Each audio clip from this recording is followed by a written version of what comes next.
15 अगस्त भारत का स्वतंत्रता दिवस, कश्मीरियों का ब्लैक डे। नई दिल्ली के अवैध अधिकरण का वार्षिक रिमाइंडर। भारत के स्वतंत्रता दिवस के अवसर पर कश्मीरियों द्वारा ब्लैक डे प्रतिवाद। विश्व के लिए संकेत कि भारत द्वारा अवैध रूप से अधिकृत जम्मू कश्मीर में एक अभद्रता है।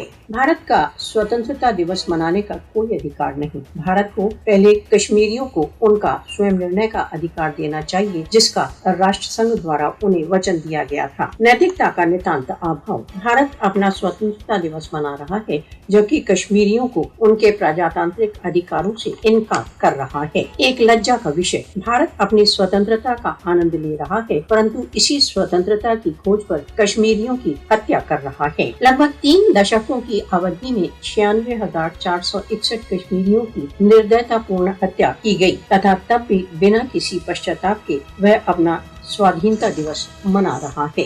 कश्मीरियों की मांग स्पष्ट है। भारतीय चंगुल से मुक्ति। निरंतर प्रतिवाद। कश्मीरियों ने कभी भी अपनी मातृभूमि पर भारत के अवैध अधिकार को स्वीकार नहीं किया। 5 अगस्त 2019 से भारत की एक अधिकरणकर्ता के रूप में स्थिति की पुष्टि कर दी। सबसे विशाल प्रजातंत्र। भारत द्वारा अवैध रूप से अधिकृत जम्मू कश्मीर भारत के खोखले दावों का जीता जागता प्रमाण है।